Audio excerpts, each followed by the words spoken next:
Du coup, oui. Pourquoi on parle de bouffe? Euh, j'ai fait une vidéo sur la chaîne secondaire, la chaîne Anecdote. Si vous tapez un petit point d'exclamation anecdote, vous tomberez dessus. C'est des extraits de live sur ma vie en général. Je crois que c'est comme ça, anecdote. Voilà. Donc il y a une chaîne d'anecdotes qui existe, sur laquelle je publie des choses, normalement, sur laquelle cet extrait sera publié d'ailleurs. Et j'avais publié un truc sur la grossophobie. J'avais parlé de tout ce que j'avais vécu en rapport avec le fait d'être gros. Mais j'avais pas du tout parlé de mon rapport à l'alimentation, parce que c'était pas le sujet en fait. En fait, il y a deux sujets différents. Et, euh, et le rapport à l'alimentation et le fait d'être gros, c'est lié, mais tout en étant deux sujets différents. Et en l'occurrence, la discrimination du fait que tu sois gros, c'est encore autre chose. Tout ça est lié, mais sans être vraiment lié. Euh, pour parler un peu rapport à l'alimentation, là, il y avait plusieurs choses qui ont été dites qui étaient intéressantes parce que ça boucle un petit peu avec ma vie. Moi, j'ai commencé à être gros en étant vraiment petit. C'est-à-dire que, vous voyez, dans les carnets de santé, il y a des trucs avec des courbes de taille et de poids. Et moi, j'étais au niveau de la courbe de poids toujours au-dessus, à partir de, je crois, mes 6 mois. Tu vois, donc vraiment, ça a commencé tôt. Et puis, en fait, c'est devenu vraiment quelque chose de central parce que bah, j'ai commencé à être discriminé à partir de ouais à partir de l'école primaire, tu vois. Et donc grossophobie machin. Mais ce qui pose problème, c'est le rapport à l'alimentation derrière, parce que il n'y a pas que le côté devenir gros, c'est-à-dire que j'ai perdu au fil du temps la notion de la quantité de bouffe. J'ai perdu, enfin j'ai jamais tellement eu la notion de l'équilibre alimentaire avant de faire des études de biologie et pour devenir prof, où là t'es obligé de savoir ça. Mais voilà, donc équilibre alimentaire, j'avais aucune notion, et je me suis retrouvé du coup à manger beaucoup plus de raison, mais en vrai, l'équilibre alimentaire, c'était pas tellement moi le souci, puisque c'est vraiment au collège où ça a commencé à devenir vraiment hyper prenant. Parce qu'en fait, même un petit peu avant le collège, moi j'ai commencé le grignotage. Alors le grignotage, c'est un truc assez classique, c'est-à-dire que t'as des petits gâteaux, puis en fait moi j'ai commencé à me dire oh bah tiens je veux pas bien, je vais manger un petit gâteau. Et puis les années aidant, en fait j'allais de moins en moins bien. L'adolescence a été une période assez horrible de ma vie, et du coup je me suis retrouvé à bouffer énormément, mais vraiment énormément entre les repas. Vous voyez dans Camelot, Caradoc dit qu'il fait 12 repas par jour. Très franchement, je n'en suis pas loin. Et je parle de je n'en suis pas loin parce que c'est encore un peu le cas actuellement. C'est-à-dire qu'il y a des fois où, en effet, d'un seul coup, en plein après-midi, va me prendre une envie de manger. Et de manger tout et n'importe quoi, à n'importe quel moment. Et je peux avoir mangé juste 2 heures avant et c'est terminé. C'est-à-dire que je mange ouais, l'équivalent d'un repas ou deux, quelque chose comme ça. Donc c'est quand même assez handicapant et problématique. Surtout, on y viendra après, mais que je commence à avoir des problèmes de santé en rapport avec ça. Et ça a commencé vraiment à l'adolescence où bah, j'allais pas bien parce que j'étais gay dans un milieu ultra homophobe, parce que j'étais discriminé parce que j'étais gros, c'est là où tu vois le cercle, tu vois, qui tourne, machin, et c'était assez terrible. Et puis parce que, bah, en fait, la nourriture avait une espèce enfin, ça a une espèce de plein de symboliques différentes, c'est-à-dire que il y avait le côté, quand je mange, au moins je me sens à peu près bien, tu vois. Donc c'était pour me réconforter quoi finalement. Et puis de toute façon, moi j'ai la tête qui tourne en permanence. Je veux dire pas au niveau équilibre. Je veux dire en gros j'ai toujours des trucs qui tournent. Je me fais des films dans ma tête en permanence. Mais quand je dis en permanence, c'est que je vais anticiper des trucs. Là par exemple les fêtes c'était très compliqué parce qu'à chaque fois j'anticipe les réactions des gens à ce que je vais dire et machin, et c'est une charge mentale énorme. Et ça, la bouffe m'aidait à la combler, cette énorme fatigue qu'il pouvait y avoir avec ce truc-là. Bref, il y a plein de choses dans ce goût-là qui sont arrivées. Et puis évidemment, bah moi, la seule réponse que j'ai eue, c'est la grossophobie. Donc ça n'a pas tellement d'intérêt, machin. Je peux m'enfiler un paquet de gâteaux sans brancher. Ah oui, oui, oui, mais moi, c'est même pas un, ça peut être deux, ça peut être trois, ça peut être quatre. Vraiment, c'est assez terrible. Et donc ça a vraiment, oui, ça a commencé à être inquiétant Ouais, je pense que ça a commencé à être inquiétant au collège, mais moi ça m'a vraiment, enfin ce qui m'a vraiment posé problème, c'est ouais, toute la grossophobie. C'est-à-dire que en fait, on me définissait comme le gros, tu vois? Donc déjà par principe c'était compliqué. Et puis à l'époque, je le vivais mal parce que, comment dire? Dans ma perception de moi-même, j'étais moche et parce que j'étais gros, tu vois? Donc il y avait ce truc-là. Ça a changé ensuite, parce que maintenant, bah, je suis content d'être gros. Sauf que, même si je suis content d'être gros, en fait, mon rapport à l'alimentation a pas changé, et là, pour le coup, je commence à avoir des problèmes sérieux à cause de ce truc-là. Mais bon, ça a commencé à être problématique il y a assez longtemps, j'ai commencé il y a 10 ans, à approcher des 100, les 100 kilogrammes, la barre des 100. Parce que c'est quelque chose que je faisais régulièrement de me peser, ce qui est plus le cas du tout aujourd'hui. La dernière fois que je me suis pesé, ça doit être il y a 7-8 ans, un truc comme ça, donc on est voilà. Et du coup, je me suis retrouvé à, ouais, 18-19 ans, en galère sentimentale totale, donc j'avais personne et tout ça, et j'imaginais absolument qu'il fallait que je maigrisse. Sauf qu'en fait, le reste de ma vie allait pas tellement mieux, donc en fait, je suis allé voir un nutritionniste, qui en a conclu que c'était bien un problème d'alimentation, qui m'a fait un espèce de programme machin, pour que je mange moins, sans privation, parce qu'on parlait tout à l'heure du truc de privation. Moi je me suis dit: «Bon bah allons-y, on va suivre ça», donc en un mois j'ai perdu 8 kilos, donc trop bien, tu vois? J'étais content, j'avais perdu 8 kilos, machin, mais je me sentais toujours aussi mal, et puis un jour j'ai craqué, et le lendemain j'ai recraqué, et ensuite, en fait, le régime a servi à rien, puisque donc un mois après j'avais, gagné, enfin j'avais perdu 8 kilos, 2 mois après le début du régime, j'en avais gagné 16, par rapport aux 8 que j'avais perdu. Donc au final, la balance c'était, tu fais un régime, pof, plus 8 kilos. C'est pas tellement ce qu'on a l'habitude d'entendre, mais voilà, moi c'est ce qui m'est arrivé. Et donc ça, j'avais 18 ans, ouais, j'avais 18 ans, j'étais étudiant en droit à l'époque, quelle époque. Et, et du coup, je me suis retrouvé avec ce point en plus, et là, pour le coup, j'ai commencé à dire que j'en avais ras-le-bol d'en entendre parler tout le temps. J'en avais ras-le-bol d'entendre parler tout le temps du fait que j'étais gros, et ça m'a fait chier. Donc là, j'ai arrêté vraiment de vouloir en parler, et pendant un bon bout de temps, parce que ça commençait vraiment à me peser, sans jeu de mots, tu vois, ça commençait vraiment à me peser. Je vais sûrement dire un truc de merde, mais remplacer les gâteaux ou les autres par des fruits ou des légumes congelés, trucs de Picard. Oui, enfin, encore faut-il avoir les moyens, à l'époque je les avais pas tellement, puis en plus, encore faut-il avoir l'envie. Parce que l'avantage du gâteau ou tout ça, c'est que c'est une bouffée d'endorphine, immédiate, tu vois?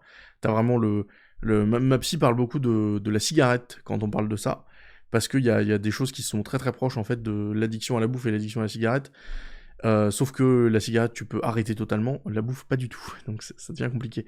Mais ouais, il y a un truc, entre le rapport à l'oralité, tu vois? Et le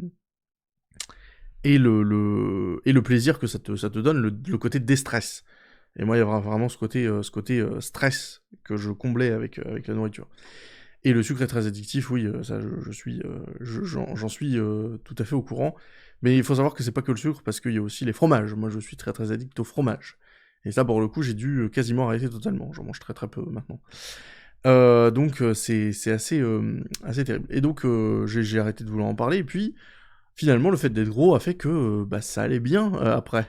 C'est-à-dire qu'une fois passé la barre des 20 ans, eh bien, j'ai commencé à assumer le fait que j'étais gros, et là, pour le coup, j'ai été plutôt, très, très bien loti, et j'ai commencé à avoir des mecs, qui aimaient le fait que je sois gros, et ça, c'est vraiment chouette, parce que tu te rends compte que, en fait, tu n'es pas dégueulasse, que tu es pas moche et machin, et en plus, tu appartiens à une communauté. Moi, je suis dans les ours, voilà, enfin, c'est très bien.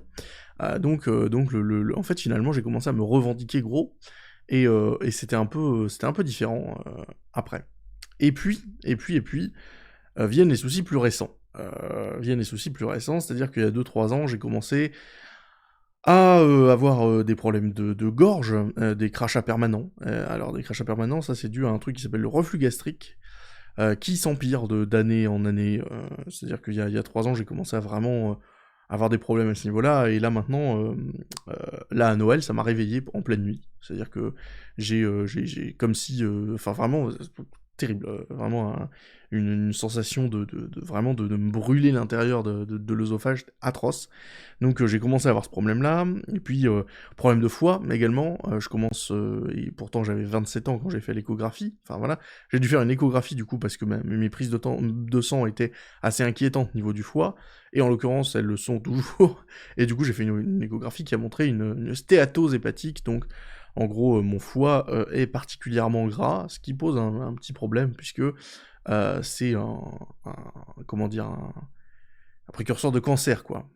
Ça, plus évidemment tous les autres cancers qui peuvent être liés au fait de mal manger, le colorectal, enfin tous ces trucs-là, machin. Apnée du sommeil aussi, oui, alors j'ai fait le test, mais pour le coup, je n'ai pas d'apnée du sommeil, ce qui est quand même plutôt cool, parce que j'ai eu une inquiétude à un moment. Mon mec m'a dit ah bah là, cette nuit, je t'ai entendu t'arrêter de respirer plusieurs fois, et finalement j'ai fait le test, et j'ai pas eu d'apnée du sommeil, donc pour le coup, j'échappe à ce truc-là.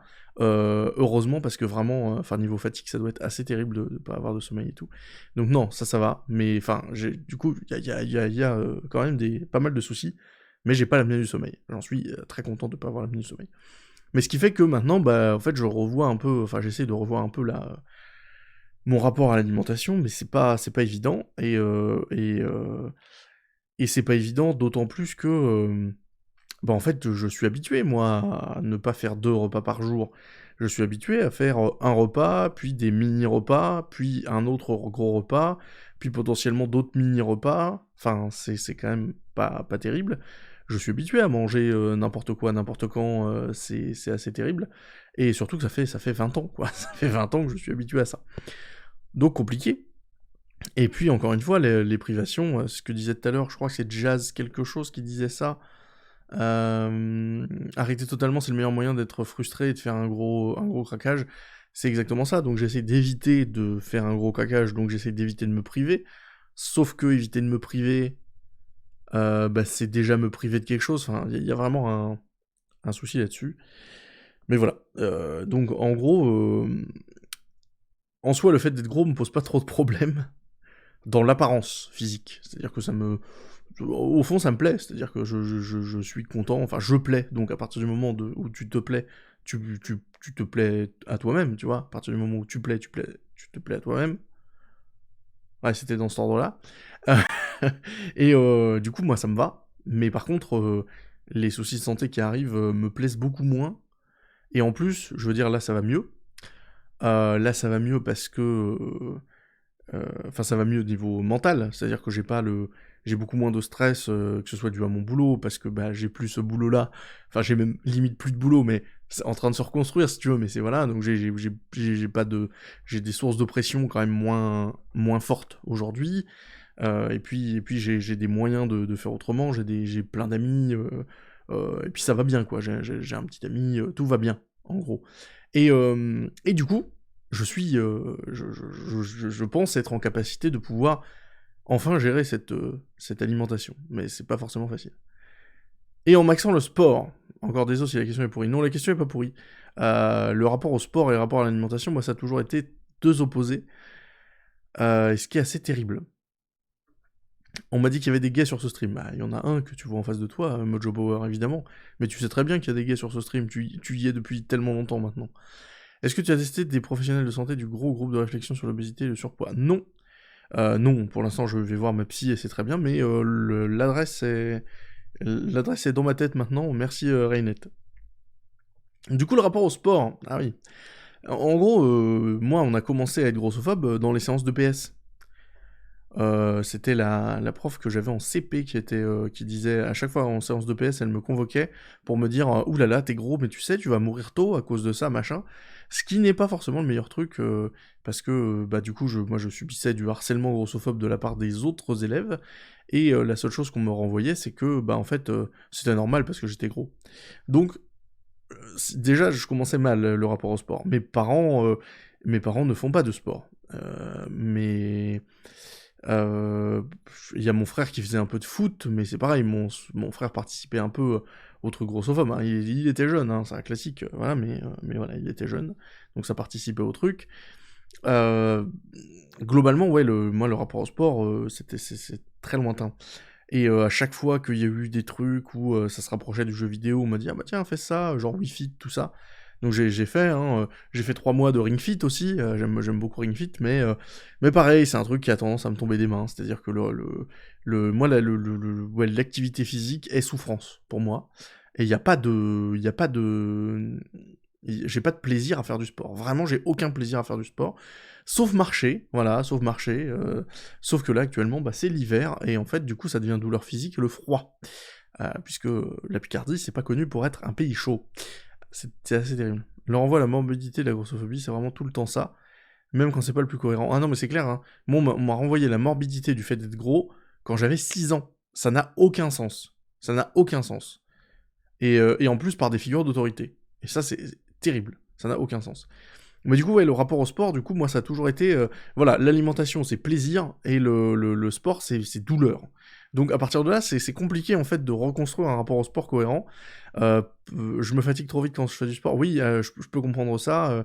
Moi, non, heureusement, c'est pas le cas.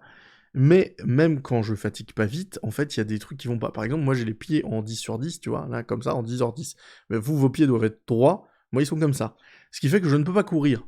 Quand je cours, j'ai mal, mais j'ai mal. C'est-à-dire que au bout de 30 secondes de course, j'ai mes mollets qui me brûlent, mais vraiment littéralement, donc je ne peux pas faire ça. J'ai essayé de faire de la natation, et là, ce qui est arrivé pendant la natation, c'était assez terrible. De nager, hein, pas de la natation professionnelle, machin. J'essayais juste de nager dans une piscine, machin. Donc, à un moment, il y a eu le Covid, mais en fait, j'ai arrêté un petit peu avant le Covid parce que il y a un type qui est venu me voir en me disant ah ouais, tu nages pas super bien, faudrait peut-être que tu prennes des cours de trucs. Et moi, tu me dis tu fais pas ça bien, machin. En fait, j'arrête complètement. Donc, j'ai complètement arrêté de faire de ça. Et puis pareil, Ring Fit, j'en ai fait quelques mois, et puis ça m'est tombé des mains, et aujourd'hui, je pourrais reprendre, mais j'y arrive pas, ça me fait pas plaisir, quoi. Donc j'ai pas de sport favori ou de trucs comme ça. Quand j'étais un peu plus gros, le seul sport qui m'a réconcilié avec le truc, c'est la muscu. Mais ça, c'est à cause d'un cardio éclaté, et ça, c'était agréable. La muscu, c'était agréable? Je sais pas, le problème, là, pour le coup, c'est le coût. C'est-à-dire que je paye déjà Netflix, Prime Video, je paye pas mal d'abonnements divers et variés, je paye Canva pour faire les miniatures, je paye pas mal de choses, donc c'est vrai que c'est 30 € de plus par mois, ce serait un peu violent. Et encore faudrait-il y aller avec plusieurs gens, parce que moi je me rends compte que en fait j'arrive à faire du sport ou à vérifier mon alimentation quand je suis avec d'autres gens. Et là pour le coup c'est pas le cas. Enfin, pour la muscu. Pour le vérifier mon alimentation, heureusement, j'ai mon colocataire qui est un peu dans le même mood en ce moment. C'est plutôt cool. Moi, j'ai brûlé aux jambes quand je marche beaucoup. Les parties supérieures des jambes se frottent. Ah oui, ouais, je vois ce que tu veux dire. Moi, non, heureusement. Mais après, moi, je teste maintenant le double pantalon, parce que j'ai froid. Et du coup, tiens, d'ailleurs, en parlant d'avoir froid, je vais relancer mon truc. Mais ouais. Enfin, voilà, donc ça, c'est mon rapport à l'alimentation. Mon rapport complètement éclaté à l'alimentation, puisque en fait, c'est pas du tout de l'alimentation ce que je fais. C'est de l'addiction. C'est un comportement addictif. C'est un comportement qui est nocif finalement pour moi. Donc il y a un problème fondamental. Je n'arrive pas encore à me sortir de là, et je pense pas que j'en serai sorti un jour. Je pense que j'aurai toujours cette tentation d'aller bouffer n'importe quand, n'importe quoi, machin. Je me rends compte par exemple que je le fais pas en live. C'est aussi pour ça que j'aime bien faire des lives, c'est que au moins je mange pas, que au moins il n'y a pas la culpabilisation après, parce que j'ai aussi ce truc-là qui se met en place. J'en parle à ma psy, j'essaye de faire en sorte que ça aille mieux, pour l'instant c'est compliqué. J'essaye de faire en sorte que ça aille mieux parce que, bah, de fait, moi ma vie ça va un peu mieux là, récemment. J'ai plus de raison d'être dans cette attitude nocive, quoi. Donc j'essaye de mettre ma volonté en avant pour faire ça. C'est pas facile, donc c'est voilà. Et bonjour les bossus, bonne année. Et moi j'ai 28 ans, voilà. Donc je commence à avoir des soucis de santé quand même assez conséquents, et j'espère essayer d'endiguer tout ce truc-là. C'est un projet 2022, on va voir ce que ça donne. J'ai assez peu d'espoir, encore une fois. C'est un truc pour lequel je suis très très désespéré, pour le coup. Pour le coup, à chaque fois que j'ai essayé de faire des trucs, j'ai jamais réussi à faire quoi que ce soit. À chaque fois que j'ai essayé, ça a rebouclé sur autre chose, de pire. Donc j'allais moins bien avant. J'allais moins bien après qu'avant. puisque tu perds du poids, t'es content, et puis ensuite tu te dis, oh bah je vais me faire un petit plaisir, puis plusieurs, puis ensuite tu fais des repas complets, et puis ensuite tu te rends compte que t'as repris beaucoup plus de poids que ce que t'avais avant, donc échec. Et le sentiment d'échec, moi j'aime pas trop. Et du coup, le sentiment d'échec fait que j'ai du stress, et le stress fait que je bouffe, et le fait que je bouffe fait que j'ai des problèmes de santé qui me stressent, qui font que je bouffe, patati patata, c'est un cercle vicieux. C'est une conduite addictive, c'est pas du tout une conduite alimentaire. J'essaye de retransformer ça, c'est pas facile. Je me suis aperçu récemment que je confondais les brûlures d'estomac avec le sentiment de faim, ce qui est compliqué aussi à gérer, parce que du coup j'interprète certaines sensations comme quelque chose d'autre, et ça c'est très très compliqué. Je me suis rendu compte que j'étais particulièrement sensible aux annonces, aux incitations, genre tu vois une pub pour de la bouffe, ou une suggestion de vidéo pour de la bouffe, parce que quand t'es sur YouTube t'as beaucoup de ça, ou quelqu'un qui parle de bouffe, ou des trucs comme ça me rapproche de ce truc-là, et je me dis tiens, je vais aller bouffer quelque chose, donc ça c'est terrible. Bref, il y a pas mal de choses dans ce goût-là, qui pose un souci, et surtout actuellement, puisque ça commence vraiment à devenir chaud niveau santé. Voilà, pour être machin. Et merci Lovitz, et bonne année, puisque c'est la première fois que tu es sur le chat, tu n'étais pas là avant, donc bonne année à toi. Donc voilà, c'est un projet pour 2022, ça fait partie de mes trucs, on va voir ce que ça donne, et puis bah, j'espère que ça marchera, j'espère que cette fois je vais réussir à avoir un rapport sain avec l'alimentation. En vrai, maigrir, je m'en fous un peu, c'est vraiment le côté... c'est vraiment le foie et l'estomac qui me pose problème, tu vois. Mais voilà, maigrir, je m'en fous, c'est le rapport à l'alimentation qui me pose problème, puis le côté non maîtrisé aussi, l'impression d'être complètement perdu quand il s'agit de maîtriser mon alimentation. Ça c'est un vrai problème aussi. Voilà. Et merci sur le chat, vous êtes fort gentils, voilà. Gros trouble alimentaire plus un métabolisme qui stocke les graisses comme si on était en guerre, ouais, il y a ça aussi. Il y a des facteurs génétiques évidents. Mon frère, par exemple, a fait une chirurgie de l'obésité. Lui, pour le coup, il a commencé à grossir à 18 ans, et il s'est fait opérer 8 ans après. Il avait pris le double ou le triple de son poids, hein, donc on est quand même sur un gros truc. Et ouais, nous, génétiquement, c'est fait pour. Et puis bah merci Vintar, écoute, on va essayer. Mais je me dis, la période est quand même propice à ça, je vais bien. Pourquoi pas? Après tout, s'il y a bien une période où je peux faire ça, c'est maintenant. J'aurais pas pu le faire si j'allais mal, j'aurais pas pu le faire l'année dernière où j'étais en dépression, j'aurais pas pu. Là, ça va, je me dis, peut-être que c'est le moment de réussir. Jusque-là, j'ai pas réussi parce que, bah, globalement, c'était des périodes où j'allais mal, ou alors à chaque fois j'ai arrêté parce que ça allait mal. On va essayer de faire en sorte que ça marche cette fois, et puis si ça marche pas, écoutez, tant pis, hein, c'est la vie. On fait ce qu'on mieux, on fait au mieux, on fait ce qu'on peut. Voilà, j'essaie de faire au mieux. Et merci beaucoup le chat, vous êtes adorables. Je prends votre force comme un Genki Dama, voyez.